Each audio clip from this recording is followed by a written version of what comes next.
छुप छुपाते हो क्यों? छुप छुप छुपाते हो क्यों? चुप चुप मुस्काते हो क्यों? सौंदर्य को छुपाते हो क्यों? यौवन के तुम बोझ से झुके झुके जाते हो क्यों? इतना सब इथलाने को छुप छुप छुपाते हो क्यों? छुप छुप छुपाते हो क्यों?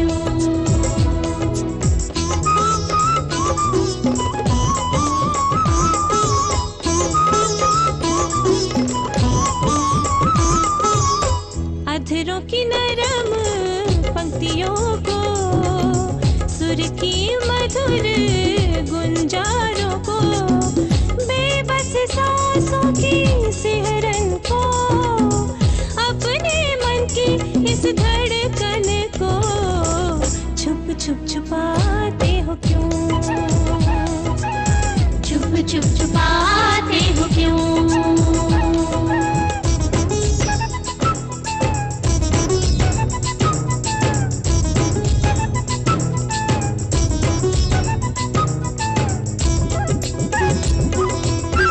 की बेला बीत चली, रात की अब कली खिली, चंदा की किरण सामने है, मिलने की घड़ी अब गले मिली, पलकें झुका के अखियों को छुप छुप छुपाते हो क्यों?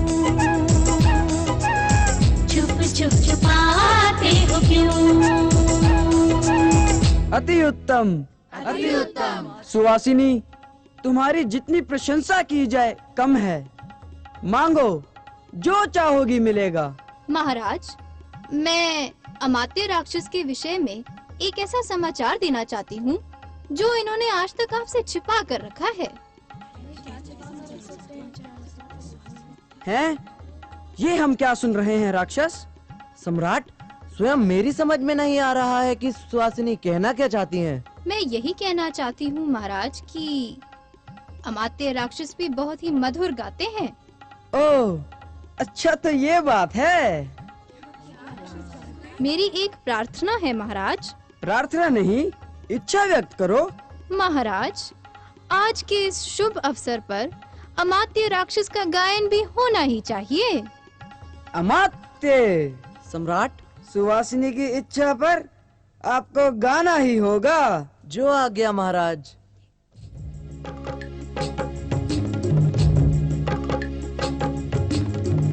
प्रेम फुहार में मन है डूबा, और कुछ है मधुर पेर, संभल संभल कर चल रे मनवा, व्याकुल हो ना दे, रुक ना जाए गति हृदय की, आना ना चुपचाप, छूना ना इस देह को मेरी, भरा है इसमें ताप, एक स्वप्न सपनों का मेरी आंखों में है जीता, है प्रियवर सामने मेरे, फिर भी मन है रीता। अति उत्तम, अति उत्तम, अति उत्तम। महाराज, इतने प्रतिभावान व्यक्ति को तो आपकी ओर से पुरस्कार अवश्य ही मिलना चाहिए। तो राक्षस, आज से तुम हमारे महामंत्री हुए, और सुवासिनी, तुम हमारी रंगशाला की रानी। महाराजा धीराज महापद्म धनानंद की जय। सुवासिनी, मैं आज इतना प्रसन्न हूँ कि अपना हर्ष व्यक्त करने के लिए मेरे पास शब्द नहीं है। तुम्हारे एक संकेत पर मैं मंत्री से महामंत्री बन गया। अब यह राक्षस तुम्हें धन्यवाद के अतिरिक्त और दे ही क्या सकता है। दे क्यों नहीं सकते महामात्य? आदेश करे सुंदरी। मुझे आपसे एक वचन चाहिए। कैसा वचन? एक अभिमानी, निर्मोही, दंभी ब्राह्मण को दंडित करने का। उसका नाम? चाणक्य विष्णुगुप्त। चाणक्य विष्णुगुप्त? ये ब्राह्मण तो अनेक बार सम्राट नंद की सभा में अपमानित हुआ है, परंतु ये ब्राह्मण है बहुत विद्वान। होगा, परंतु मेरा तो दोषी है। क्या दोष है उसका? मुझे अपमानित करने का। कल मैं पूजा करके लौट रही थी, तब उसने मुझ पर व्यंग किया, तीखा और कठोर व्यंग।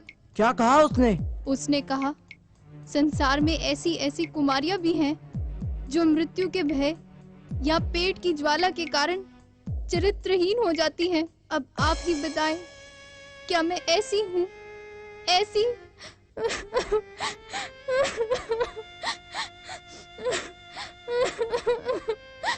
नहीं नहीं, बस बस, चुप हो जाओ, चुप हो जाओ। तुमने ये बात सम्राट को क्यों नहीं बताई? मुझे पूर्ण विश्वास है कि सुनते ही सम्राट उसका वध करवा देते। अवश्य नहीं, मैं उसे बार बार मरते देखना चाहती हूँ। मैं चाहती हूँ कि वो अभिमानी अपने घोर अपमान की ज्वाला में स्वयं जलकर भस्म हो जाए, और इसमें आपको मेरा साथ देना होगा। सुहासिनी, मैं मोह, बल, छल से तुम्हारे साथ हूँ। विष ये प्रतिशोध का उसको भी अब पीना पड़ेगा। उसको मेरे वास्ते मर मर के भी जीना पड़ेगा। तो विलम्ब कैसा? अभी चलो। किंतु वो अभी मगध में नहीं है। तो फिर कहाँ है? तक्षशिला के गुरुकुल में।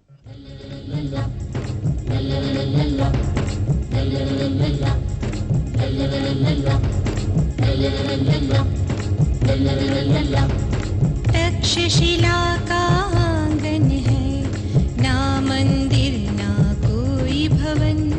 गुरु के चरणों को छूकर ले शिष्य आशीर्वचन।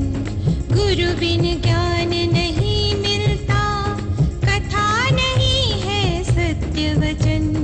युगों युगों से इस धरती पर गुरु पूर्णिमा का प्रचलन। गुरु पूर्णिमा का प्रचलन। गुरु पूर्णिमा का प्रचलन।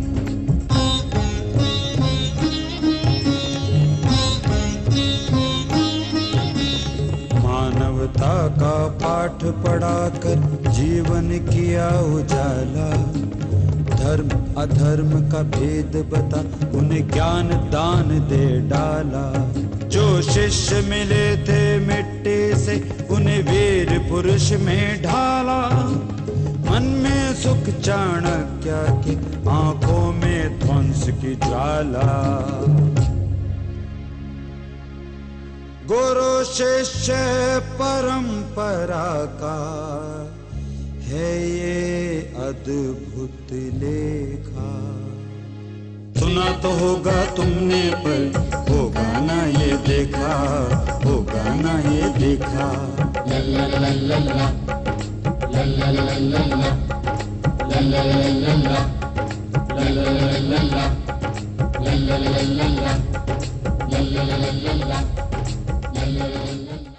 गुरुर्ब्रह्मा गुरुर्विष्णु गुरुदेव महेश्वरा। गुरुर्साक्षात् परम ब्रह्मा तस्मै श्री गुरुवे नमः। हमें आप सबके समक्ष ये कहते हुए हर्ष हो रहा है कि इस अंतिम वर्ष के अर्थशास्त्र का पाठ्यक्रम भी सकुशल संपन्न हुआ और दीक्षांत समारोह में आप सभी छात्रों को स्नातक उपाधियां प्रदान की जाएंगी। आचार्य चाणक्य की जय। शिष्य चंद्रगुप्त, हमारे लिए ये जय उद्घोष कैसा? ये कोई राजा नंद की सभा नहीं, वरन समस्त आर्य भूमि में प्रसिद्ध तक्षशिला का गुरुकुल है। अब यदि आप लोगों में से किसी ने चाणक्य की दृष्टिकोण से कोई प्रश्न करना हो तो हम प्रस्तुत हैं। आचार्य, धर्म क्या है? धर्म का अर्थ है कर्तव्य। समाज में हर व्यक्ति का अलग अलग धर्म है। सैनिक का, व्यापारी का, न्यायाधीश का, राजा का, प्रजा का। इसी प्रकार एक ब्राह्मण का धर्म है संसार में धर्म और उसके महत्व की स्थापना करना। आचार्य, सबसे गतिवान क्या है? मन। और सबसे गहरा? दुख। और सबसे ऊंचा? आकांक्षा।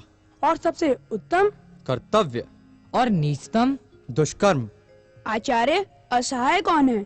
जिसका पांचों इंद्रियों पर समान नियंत्रण ना हो। और सामर्थ्यवान कौन है? जिसका इन सब पर नियंत्रण हो। किसी विषय को लेकर यदि मन दुर्बल होता जाए तो क्या करें आचार्य? दुर्बलता का विचार मन में आने ही ना दो।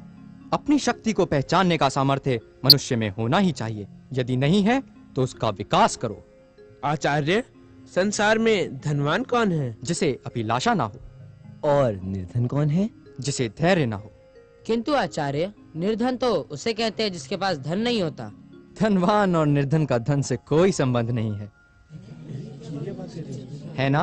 है ना विचित्र बात? भाई धन के दो रूप होते हैं। एक धन हमारे बाहर है, दूसरा हमारे भीतर। बाहर का धन बांटने से घट सकता है और भीतर का धन बांटने से बढ़ता है। अर्थात? भीतर का धन खोजो। सच्चा धन भीतर का धन ही है। शांत। आज के लिए इतना ही। अच्छा सिंगरण। आचार्य, अर्थशास्त्र विषय में तुम्हारा परीक्षा फल अत्यंत चिंताजनक है। कारण? आचार्य, अर्थ का अर्थ होता है धन, और मुझे धन की नहीं शस्त्र की आवश्यकता है। आप ही देखें, इसी तक्षशिला के गंधार नरेश धन के लोभ में यूनानियों से मिल गए हैं और वो भारत में उनके प्रवेश के लिए सिंधु पर पुल बना रहे हैं। प्रणाम आचार्य। कहो। राजकुमारी गुरुकुल में प्रवेश की आज्ञा चाहती हैं। आज्ञा है। गंधार की राजकुमारी अलका, गुरुकुल में आपका स्वागत है। क्या बात है, आप कुछ विचलित दिख रही हैं। मुझे आपको एक आवश्यक समाचार देना है आचार्य, किंतु। हाँ, अब कहें। मेरे भाई आम्भिक को ये संदेह है कि यहाँ सिंगरण नाम का कोई युवक गंधार प्रदेश की राजनीति पर दृष्टि रख रहा है, इसलिए वे उसे बंदी बनाने स्वयं यहाँ आ रहे हैं। और आप क्या चाहती हैं? सिंगरण के प्राणों की रक्षा। किस प्रकार? आप उसे आदेश दे कि वह यहाँ से तुरंत अपने राज्य मालव प्रदेश में चला जाए। संकट को पीठ दिखाना हमारी शिक्षा का अंग नहीं है। फिर भी सिंगरण। आज्ञाचार्य। यदि तुम पर कोई राजनीतिक संकट आ पड़े तो क्या करोगे? उसका सामना। किससे? अपने बाहुबल से। धन्य हो, वीरों का यही धर्म है। किंतु तुम मेरे भाई को नहीं जानते। वह अत्यंत क्रोधी, कठोर और अत्याचारी शासक है। मैं तुमसे आग्रह करती हूँ कि यहाँ से चले जाओ। मैं उनके भय से भागूंगा नहीं। तुम समझने की चेष्टा क्यों नहीं कर रहे हो? मुझे लेकर आपकी चिंता मुझे अधिक भयभीत करती है। आपको यदि कुछ हो गया तो पहले हमारे साथ होगा। ओह, लगता है वो लोग आ गए। अब क्या होगा? देश का उज्जवल भविष्य लिखने के लिए एक भयानक विस्फोट होगा। कैसा विस्फोट? युवक, तुम कौन हो? एक मालव। नहीं, विशेष परिचय की आवश्यकता है। तक्षशिला गुरुकुल का एक छात्र। देख रहा हूँ तुम दुस्साहसी भी हो। कदापि नहीं राजकुमार, विनम्रता के साथ निर्भीक होना मालवों की परंपरा है। परंतु तुम अभी किसी विस्फोट की भी बातें कर रहे थे। और चाणक्य, क्या तुम्हारा भी इसमें कुछ हाथ है? बोलो ब्राह्मण, मेरे राज्य में रहकर, मेरे ही अंश से पलकर, मेरे ही विरुद्ध। राजकुमार, ब्राह्मण ना किसी के राज्य में रहता है और ना ही किसी के अन्न से पलता है, वरन वो जन कल्याण के लिए अपने अमूल्य ज्ञान का दान देता है। ज्ञान ज्ञान ज्ञान ज्ञान का तो एक काल्पनिक महत्व है। ये तुम जैसे ज्ञानियों का बिछाया हुआ माया जाल है। आम्भिक! सावधान अविश्वासी! आर्य जाति पतन की कगार पर खड़ी रहकर खाई में गिरने की राह देख रही है। और तुम उसे खाई में गिरा देने की कला विद्यार्थियों को सिखा रहे हो। असंभव! ये तो वही कर सकता है जिसके हाथ में सत्ता हो। बस बस बस, विश्वास हो गया, तू ही है विद्रोही सिंगरण। बता बता, इस राज्य के प्रति तेरा अभिप्राय क्या है? और जो ना बताऊं तो? नहीं, बताना होगा, मेरी आज्ञा है। गुरुकुल में केवल हमारी आज्ञा सुनी जाती है राजकुमार। ओह, अब नहीं सहा जाता। इस विद्रोही सिंगरण को बंदी बना लो। देखता हूँ मेरे रहते इस मालव को कौन बंदी बनाता है। तू कौन? चंद्रगुप्त मौर्य। हर निरपराध आर्य स्वतंत्र था, है और रहेगा। अच्छा ब्राह्मण, तो तूने इन सबको हमारे विरुद्ध कर दिया है। मेरा अपमान करने का फल मृत्यु दंड अवश्य भोगना होगा। सिंगरण सावधान। क्यों? क्या ये एक निसहाय छात्र तुम्हारे राज्य में शिक्षा पाता है और तुम एक राजकुमार हो, बस इसीलिए? हाँ हाँ, इसीलिए। बस, हम गुरुकुल के अधिकारी होने के नाते आदेश देते हैं कि यहाँ से तुरंत चले जाओ। यहाँ शस्त्रों का प्रयोग केवल शिक्षा के लिए होता है। आज की यह घटना असाधारण है। हम संध्या काल तक अपने शिष्यों के साथ तक्षशिला का त्याग कर देंगे। होता रहे जिस राज्य में अपमान गुरु का, मान होना ध्यान ना सम्मान गुरु का। जो राज्य कराता हो तिरस्कार गुरु का, उस राज्य पर धिक्कार है 100 बार गुरु का। आचार्य ने तक्षशिला छोड़ दी है, पर तुम अभी तक नहीं लौटे। मैं लौटना चाहता भी नहीं। क्यों नहीं लौटना चाहते? क्योंकि संसार भर की नीति और शिक्षा का अर्थ मैंने यही समझा है कि देश के सम्मान के लिए मर मिटना ही दिव्य जीवन है। तुम ठीक कहते हो मालववीर, परंतु मुझ पर भी विश्वास करो। मैं भी आर्य भूमि की बालिका हूँ। आम्भीक को देश का अनिष्ट नहीं करने दूंगी, परंतु उसके ना मानने पर तुम्हारी आवश्यकता होगी। जाओ वीर युवक, जाओ, तुम्हें अपनी इसी आर्य भूमि की सौगंध। परंतु यूनानी आक्रांताओं के लिए सिंधु पर बनने वाले उस पुल का क्या होगा? मैं वचन देती हूँ, पूरी चेष्टा करूंगी कि वो ना बनने पाए।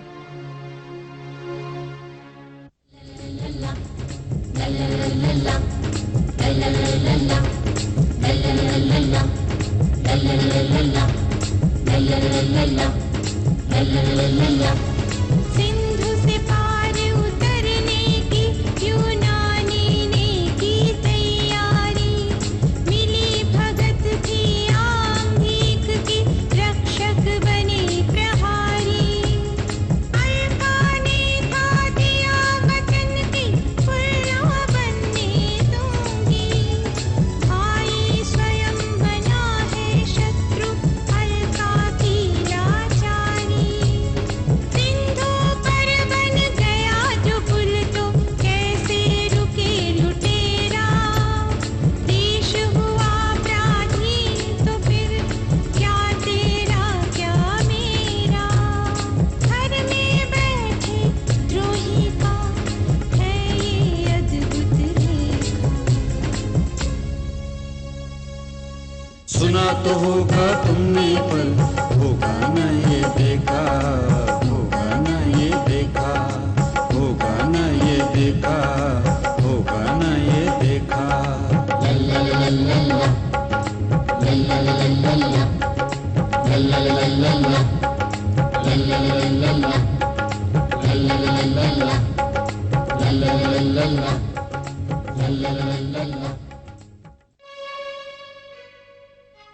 नहीं नहीं नहीं, हम कुछ सुनना नहीं चाहते। आज तुमने हमारी कन्या को बंदी बनाया है, कल हम सबको बंदी बनाओगे। अलका मेरी पुत्री, तुम बिल्कुल ठीक कहती थी। ये यूनानी ऐसे विषैले बिच्छू हैं जो हमारी हथेली पर बैठकर हमें ही डंक मारेंगे। कोई है? जी महाराज। अंगरक्षकों को हमारा आदेश सुनाओ कि राजकुमारी मालविका को सम्मान पूर्वक और सुरक्षित रूप से सिंध प्रदेश छोड़ कर आए। जी महाराज, जो आज्ञा। अब कहाँ मिलना होगा? सिंगरण अपनी मालव सेना लेकर ऋषि कल्याण के आश्रम पहुँचेगा। हमें भी वहीं मिलना है। ऋषि कल्याण का आश्रम? ठीक है। हमसे गलती हुई बादशाह सलामत। हमें ये पता न था कि जिसे हम गिरफ्तार कर रहे हैं वो यहाँ की शहजादी है। हम तुम्हारा सर धड़ से अलग कर देंगे। पिताजी, इनके रक्त से आप अपने हाथ क्यों रंगते हैं? जब हमारा अपना ही पंड खोटा है तो जांचने वाले का क्या दोष? हाँ मेरी बच्ची, तू जो कुछ भी कहती है हमारे भले के लिए कहती है, परंतु मैं उस कुपुत्र आम्भीक के बहकावे में आकर देश के प्रति अपना कर्तव्य भूल बैठा। हमें क्षमा कर दे, हम दोनों तेरे दोषी हैं। और इसका कोई दोष नहीं है क्या? पूछिए इससे कि किसके आदेश से ये ग्रीक शिविर तक जा पहुंची। अपने देश की रक्षा के लिए मुझे किसी के आदेश की आवश्यकता नहीं। हाँ, तुझे तो आवश्यकता है मेरी योजनाओं को छिन्न भिन्न करने के लिए। उस पुल के मानचित्र की। मानचित्र मानचित्र मानचित्र? अरे मूर्ख नराधम, उस मानचित्र के बिना तेरा वह पुल बनना बंद हो जाएगा क्या? वो पुल नहीं, प्रतिशोध है। पुरुराज ने मुझसे अपनी कन्या का विवाह ना करके हमारे कुल का जो अपमान किया है, उसी का प्रतिशोध। ओह, तेरा प्रतिशोध? इसी भावना ने तुझे अपनी बहन का बैरी बना दिया है। पिताजी, ये मेरी बहन नहीं, शत्रु है। ये गांधारी होकर मगध और मालवों के कहने पर चल रही है। क्या ये सत्य है? जी, 100% सत्य है। सिंघरण, मालविका, चंद्रगुप्त और चाणक्य, ये सब मिलकर इसे हमारे प्रति भड़का रहे हैं। वे मुझे भड़का नहीं रहे हैं, वरन लोभी, दंभी, अन्यायी और देशद्रोहियों से मुझे लड़ना सिखा रहे हैं। अलका, तो क्या तेरे लिए मालव और मगध ही सब कुछ है, हम कुछ नहीं? जिनके मन में देश के लिए सच्चा प्रेम है, वही मेरे लिए सब कुछ है। अलका, अलका, वे हमारे शत्रु हैं। शत्रु नहीं, मित्र हैं। पूरे भारत में अलग अलग राज्य हैं, पताकाएं हैं, भाषाएं हैं, रीतियां हैं, फिर मित्रता कैसी? क्योंकि हम सब एक ही देश के निवासी हैं। ओह, एक और तेरा भाई और पिता है, दूसरी ओर तेरे मित्र हैं। तुझे मित्र और संबंधी में से किसी एक को चुनना होगा। यदि देश की रक्षा में मेरे संबंधी आड़े आते हैं, तो मैं आज इसी समय उनका त्याग करती हूँ।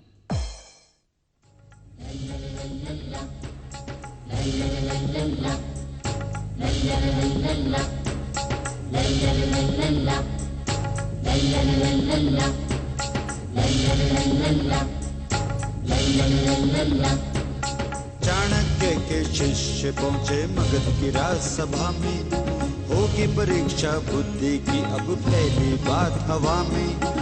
रत्ती भर अनुमान नहीं था चाणक्य पहुँचेगा वहाँ, अहंकार से भर के बैठा मगध का राजा नंद जहाँ। नंदराज का ब्राह्मणों से था एक बैर पुराना, किया अनादर चाणक्य का अंत न अपना जाना। अभिमान और स्वाभिमान का है ये अद्भुत लेखा, सुना तो होगा तुमने पर होगा ना ये देखा, होगा ना ये देखा।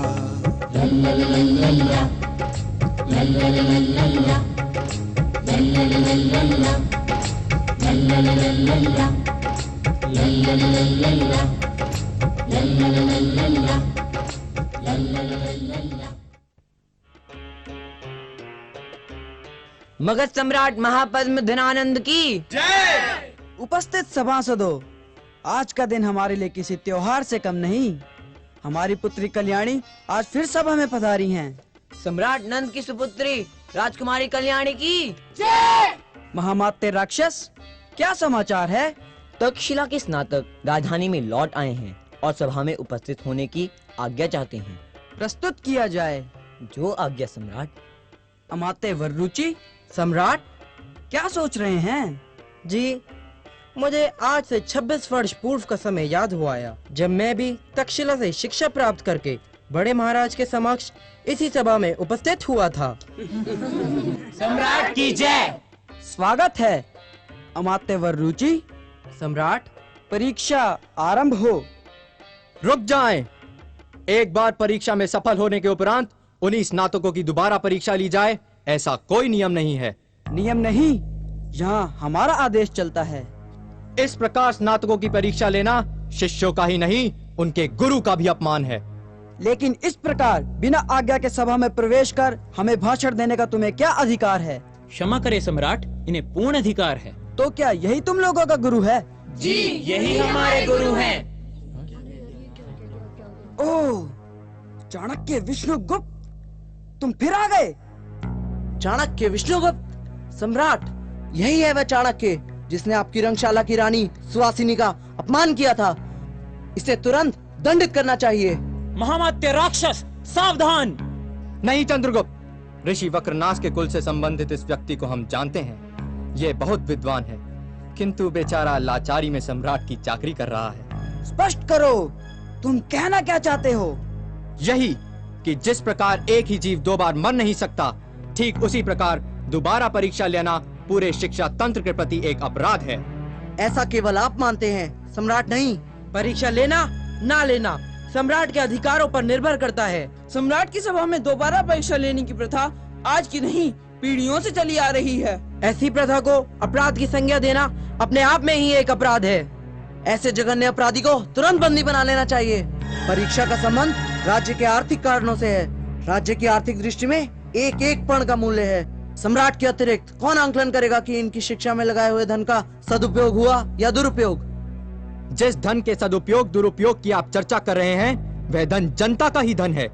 यदि ये पण उन्हीं के काम आते हैं तो आने ही चाहिए। हम तक्षशिला के आचार्य होने के अधिकार से कहते हैं कि इनकी शिक्षा में अवश्य ही धन का सदुपयोग हुआ है, परंतु दोबारा परीक्षा का यह प्रावधान उसी धन का दुरुपयोग कर रहा है। शांत। चाणक्य पुत्र चाणक्य, तू ब्राह्मण है ना? हाँ, हम ब्राह्मण ही हैं और हमें इस पर गर्व है। गर्व नहीं, अभिमान। और अभिमान से भी बढ़कर दम्भ है तुझे, दम्भ। तुझे पता है तेरा पिता हमारे क्रोध की ज्वाला में जलकर भस्म हो गया था, और अब तुम हमारे क्रोध की ज्वाला में जलकर भस्म हो जाओगे। चाणक्य! नंद, ब्राह्मणों के विनाश का विचार मन से निकाल दे, नहीं तो तुझे अपने राज्य से हाथ धोना होगा। एक ब्राह्मण में इतना साहस, ऐसा क्रोध? हाँ, तूने अभी एक ब्राह्मण का क्रोध देखा ही कहाँ है? इस राजमहल की चार दीवारी से बाहर निकलकर देख, संसार कहाँ पहुँच गया।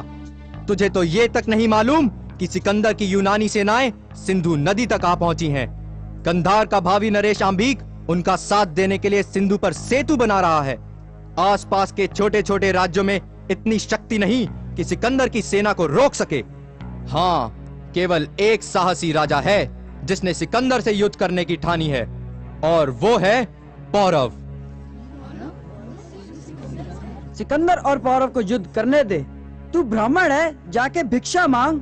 हमने ब्राह्मण होते हुए भी कभी किसी से कुछ नहीं मांगा, किंतु जब राष्ट्र की रक्षा का प्रश्न है तो आज हम पहली भिक्षा तुझसे मांगते हैं, वो ये कि इस मगध को भी उस अकेले वीर राजा पौरव का साथ देना चाहिए। क्या कहा? वही पौरव जिसने हमारे राज्य का अपमान किया था, जो मुझे शूद्र कन्या कहता है। मैं भी उस क्षत्रिय को दिखा दूंगी कि मैं किसी शतरानी से कम नहीं। हम उसकी सहायता करने के बदले गंधार की सहायता करेंगे, ताकि उसे पराजित कर नीचा दिखा सके। राजकुमारी कल्याणी, राजनीति महलों में रहने वालों की ही बपौती नहीं, उसे आप और लोगों के लिए भी छोड़ दें। ब्राह्मण, तुझे बोलना नहीं आता तो चुप रहना सीख। महाराज, मैं प्रार्थना करता हूँ, गुरु का अपमान न करें। चंद्रगुप्त, यदि तुम इसका पक्ष लोगे तो हम तुम्हें भी दंडित करेंगे। नहीं पिताजी, चंद्रगुप्त को क्षमा करें, ये तो बस ऐसे ही। तुम चुप रहो। चंद्रगुप्त, क्या हम इसलिए पौरव का साथ दें क्योंकि तेरा गुरु कह रहा है, जो एक ब्राह्मण जाति का है? सावधान नंद, धर्म और जाति से प्रेरित तेरी ये राजनीति आंधी की तरह चलेगी और उसमें नंद वंश जड़ से उखड़ जाएगा। बस अब समय आ गया है कि अत्याचारियों को राज सिंहासन से हटाया जाए और सत्यवादियों का राज तिलक किया जाए। रुक जा, रुक, जाता कहाँ है? चाणक्य पुत्र चाणक्य, सांप का बच्चा सपोलिया ही होता है। तेरे पिता ने भी हमारा विरोध किया था और आज तूने भी। राक्षस! आदेश सम्राट। इसके शिष्यों को शस्त्र घेरे में ले लिया जाए और इसे शिखा से पकड़कर घसीटते हुए ले जाओ और बंदी गृह में डाल दो।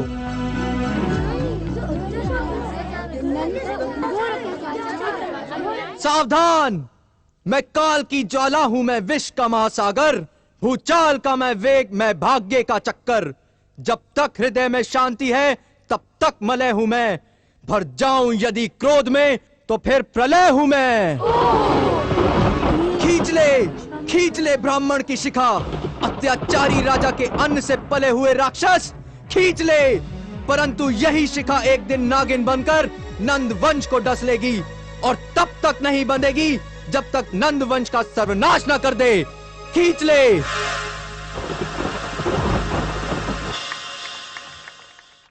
एक बार, केवल एक बार इस बंदी गृह से निकल जाएं तो दिखा दें कि इन दुर्बल हाथों में साम्राज्य उलटने की कितनी शक्ति है, और इस ब्राह्मण के कोमल हृदय में कर्तव्य के लिए प्रलय की आंधी चला देने की कठोरता भी है।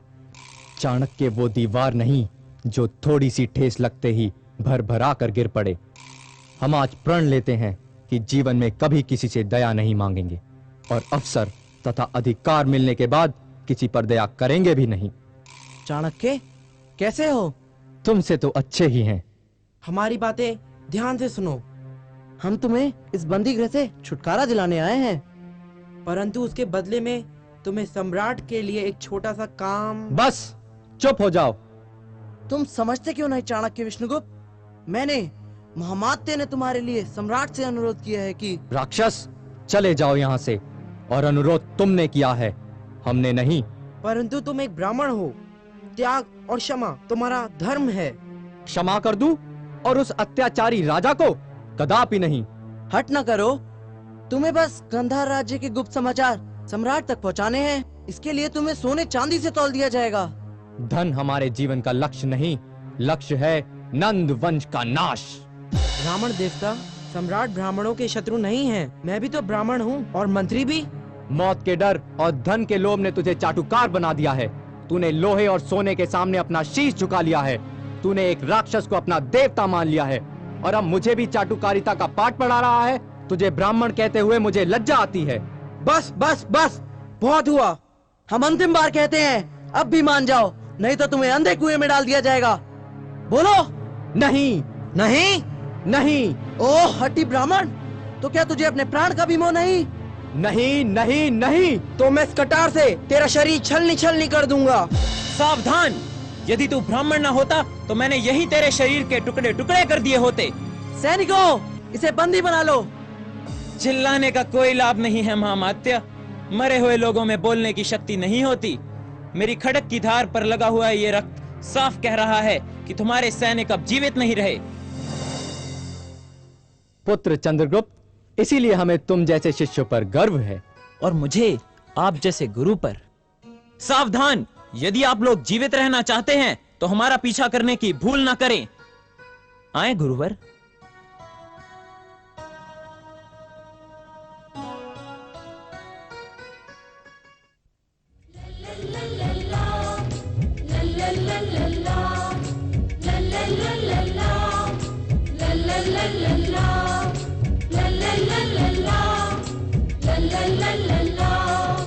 नगर नगर और डगर डगर चाणक्य चलता जाए,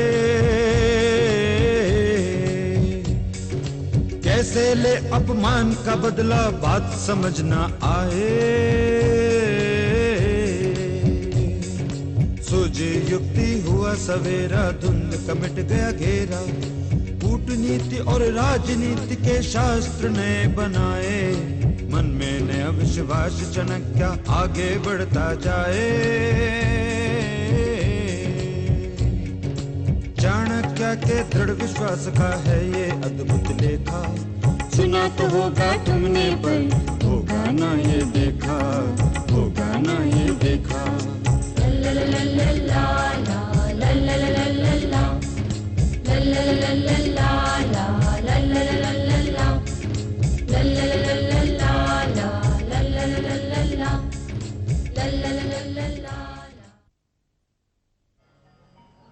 तो मैं कह रहा था कि वास्तुशास्त्र एक विज्ञान है। मनुष्य के घरों, दुकानों, प्रासादों, कार्यशालाओं इत्यादि को समृद्धिशील बनाने के अभिप्राय से हमारे महान संतों तथा मुनियों ने इसका आविष्कार किया था। और प्रणाम गुरुवर, आप यहाँ इस समय मुझे आदेश करवाया होता, मैं स्वयं उपस्थित हो जाता। अच्छा शिष्यों, अब हम गुरुदेव से कुछ अकेले में कहें। गुरुवर, क्या बात है गुरुवर, बहुत क्रोधित दिख रहे हैं। मुझसे कोई पाप हुआ क्या? नहीं इंदु सरमन, पाप करना तो मगध के राजा नंद का अधिकार बन गया है। वो तो हम तुम ही हैं कि पुण्य करने पर भी दुखी और आदर करने पर भी अपमानित होते रहते हैं। मैं समझा नहीं गुरुवर। इंदु सरमन, तुम हमारे शिष्य हो ना? इसमें तो कोई संदेह नहीं है गुरुवर। तो फिर आज हमें तुमसे गुरु दक्षिणा चाहिए। अहो भाग्य, मेरे प्राण भी प्रस्तुत हैं, आदेश करें। तो फिर तुम्हें बौद्ध धर्मी बनना होगा। किंतु पूरी बात सुन लो पुत्र, तुम्हें बौद्ध धर्मी बनकर नंद के विशेष सभासदों में एक प्रसिद्ध ज्योतिषी के रूप में वहां सर्वोच्च स्थान प्राप्त करना होगा। ये काम तुम्हारे जैसे वैद्य ज्ञान, मनोविज्ञान और ज्योतिष विद्या में निपुण व्यक्ति के लिए कोई कठिन नहीं है। नंद के राज्य में रहकर तुम्हें अपने गुरु के लिए पल पल के समाचार भेजने होंगे। इसमें हमारे अनेक शिष्य तुम्हारी सहायता करेंगे। तुम्हें पूरे मगध में गुप्तचरों का जाल फैलाना होगा। इंदु सरमन, धर्म की रक्षा का समय आ गया है और धर्म की रक्षा तभी हो सकती है जब एक ही राजा पूरे भारत पर राज करे। इसके लिए हमें साम दाम दंड भेद सभी नीतियों से आगे बढ़ते हुए सर्वप्रथम मगध को विजय करना होगा और इसी विजय पर धर्म स्थापना की आधारशिला रखनी है। मैं प्रण लेता हूँ गुरुवर, आपके आदेश के एक एक शब्द का पालन करूंगा। बस आपका आशीर्वाद चाहिए। हमारा आशीष तो तुम्हारे साथ है ही पुत्र, परंतु तुम समग्र भारत में धर्म स्थापना की लड़ाई में अपना योगदान देने जा रहे हो, इसलिए भारत माता स्वयं तुम्हें शक्ति प्रदान करेंगी। आज से बौद्ध धर्मी के रूप में तुम्हारा नाम हुआ जीव सिद्धि।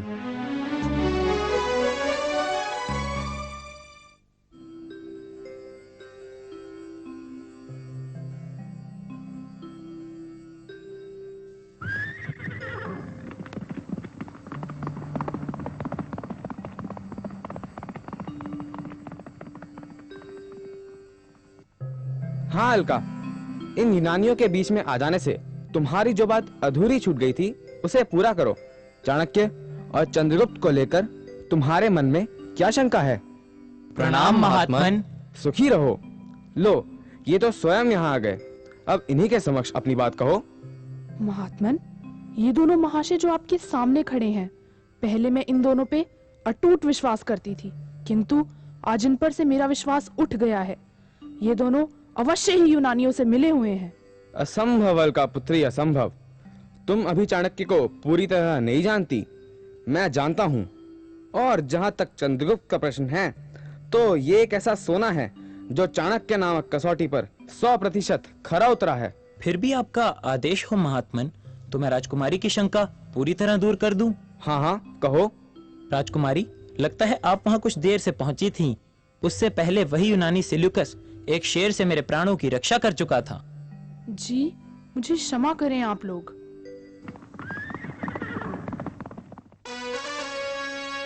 बाबा, जुपिटर का बेटा अलेक्जेंडर खुद आपके सामने खड़ा है। जुपिटर की कसम, हम तहे दिल से आपसे मिलना चाहते थे, क्योंकि यूनान से चलते वक्त हमारे उस्ताद जमाने खास हिदायत की थी कि हिंदुस्तान जाएं तो आपके दीदार जरूर करें। जब 3 बार बुलावे पर भी आप हमारे जंगी खेमे पर तशरीफ नहीं लाए, तो माँ बदौलत खुद आपके दरबार में हाजिर हो गए। कुछ तो कहिए, आखिर हम यहाँ आपके मेहमान हैं। बिन बुलाए अतिथि, इस आश्रम में तुम्हारा फिर भी स्वागत है। शुक्रिया। ये सेल्यूकस है, हमारी जाबाज फौज का सिपह सलार। ये इनकी बेटी कार्नेलिया, ये हमारे सलाहकार फिलिप, और ये एनिसक्रेटीज।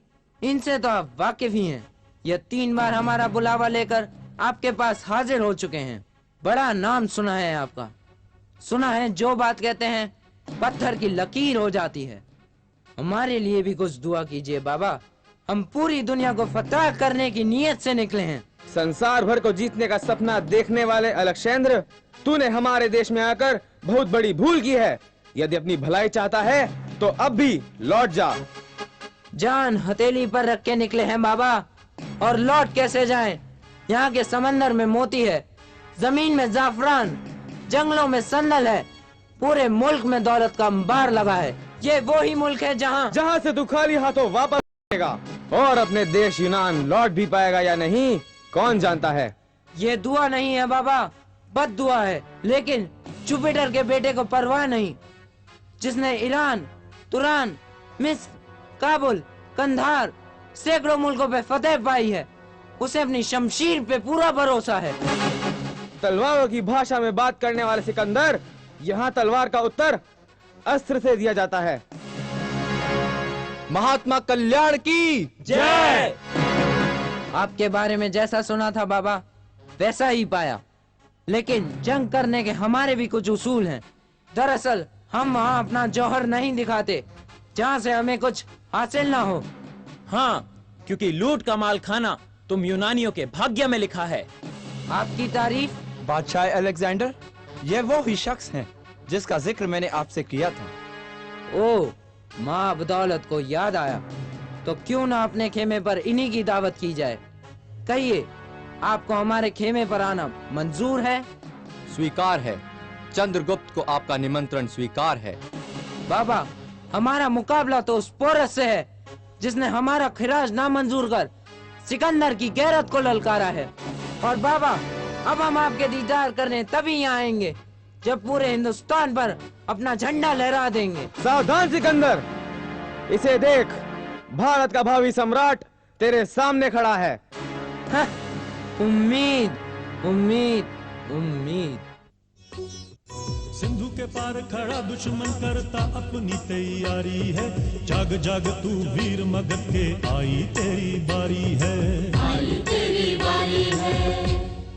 यूनान देश से आया है, ये मन में छल भर लाया है। मालूम इसे तू सोता है, आपस में लड़कर खोता है। तीर तेरा तलवार तेरी पर की उसने तैयारी है। जाग जाग तू वीर मगध के, आई तेरी बारी है, आई तेरी बारी है।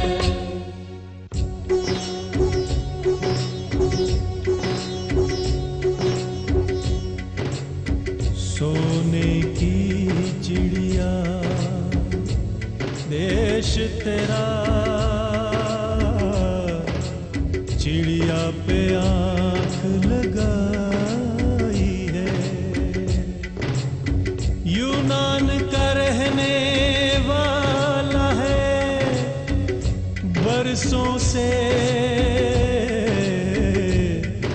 घात लगाई है। धरती तेरी अंबर तेरा की उसने तैयारी है। जाग जाग तू वीर मगध के, आई तेरी बारी है, आई तेरी बारी है।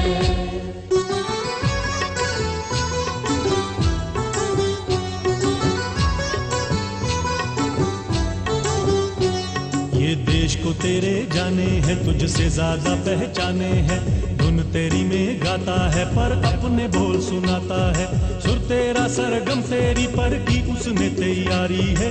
जाग जाग तू वीर मगध के, आई तेरी बारी है,